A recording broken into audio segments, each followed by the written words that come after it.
Epstein file, एक नाम और हजारों अफवाहें। सोशल मीडिया पर तो जैसे एक तूफान ही आ गया है, जहां हर किसी को दोषी ठहराया जा रहा है। लेकिन इस पूरे शोर शराबे के बीच कानून आखिर कहता क्या है?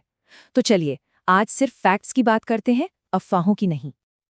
और देखिए, यही तो इस पूरे मामले की जड़ है। एक तरफ है सोशल मीडिया की अपनी अदालत, जो मिनटों में फैसले सुना रही है, और दूसरी तरफ है एक बहुत ही पेचीदा कानूनी प्रक्रिया।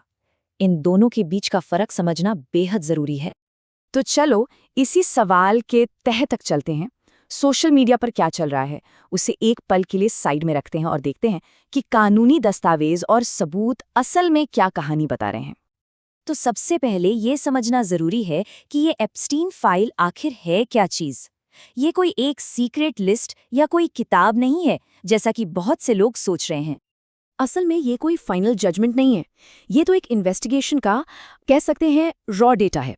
इसमें क्या क्या है? इसमें कोर्ट के डॉक्यूमेंट्स हैं, पीड़ितों ने जो गवाहियां दी हैं वो हैं, प्राइवेट जेट के फ्लाइट लॉग्स हैं और इन्वेस्टिगेशन से जुड़े ढेरों रिकॉर्ड्स हैं। मतलब ये सबूतों का एक कलेक्शन है, दोषियों की कोई फाइनल लिस्ट नहीं। और ये सब कुछ जुड़ा है जेफरी एप्स्टीन से, एक अमेरिकी अरबपति जिस पर नाबालिग लड़कियों की सेक्स ट्रैफिकिंग के बहुत ही संगीन इल्जाम लगे थे। फिर 2019 में जेल में उसकी मौत हो गई, जिसके बाद ये पूरा केस और भी ज्यादा उलझ गया। और अब आते हैं इस मामले के सबसे बड़े, सबसे जरूरी पॉइंट पर। किसी दस्तावेज में सिर्फ नाम होने का मतलब ये नहीं है कि वो इंसान दोषी है। दोनों में जमीन आसमान का फर्क है। चलिए इसको थोड़ा और समझते हैं। ये स्लाइड एक बहुत ही जरूरी बात समझाती है। ध्यान से देखिए, किसी का नाम जांच में आ सकता है। इसकी कई वजह हो सकती हैं। हो सकता है किसी पीड़ित ने अपनी गवाही में जिक्र किया हो, या कोई उस प्राइवेट जेट में सिर्फ एक पैसेंजर रहा हो, या किसी मीटिंग में मौजूद हो। सिर्फ नाम आ जाने से कोई अपराधी नहीं बन जाता। दोषी साबित होने के लिए एक पूरी कानूनी प्रक्रिया होती है। पहले चार्ज फ्रेम होते हैं, फिर कोर्ट में ट्रायल चलता है, सबूत पेश होते हैं, और तब जाकर अदालत फैसला सुनाती है।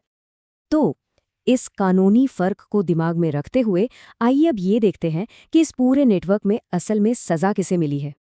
इतने सारे नाम, इतना हंगामा, लेकिन सवाल ये है कि क्या सच में अदालत ने किसी को दोषी ठहराया है? जवाब है हाँ, लेकिन अब तक इस पूरे मामले में सिर्फ एक ही जानी मानी हस्ती को सजा हुई है, और वो नाम है गिस्लेन मैक्सवेल। और सजा भी छोटी मोटी नहीं, पूरे 20 साल की जेल की सजा, एप्स्टीन के जुर्म में उसकी मदद करने के लिए।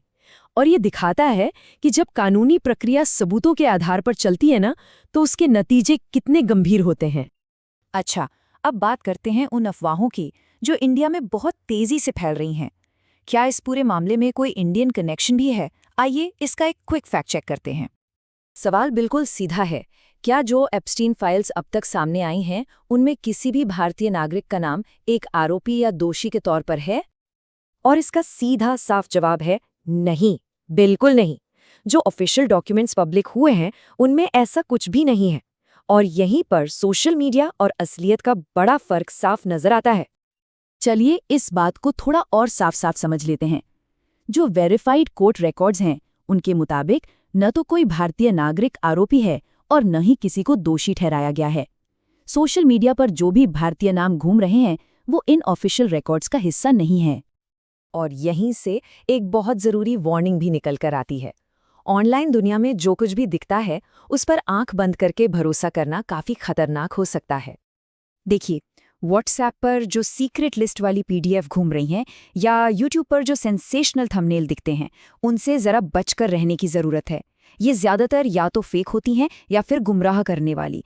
और हाँ, ये भी याद रखना जरूरी है कि भारत में किसी पर बिना सबूत के ऐसे आरोप लगाना मानहानि यानी डेफेमेशन का केस बन सकता है। तो सबसे जरूरी बात जो याद रखनी है वो ये है, एप्स्टीन फाइल एक इन्वेस्टिगेशन है, कोई जजमेंट नहीं।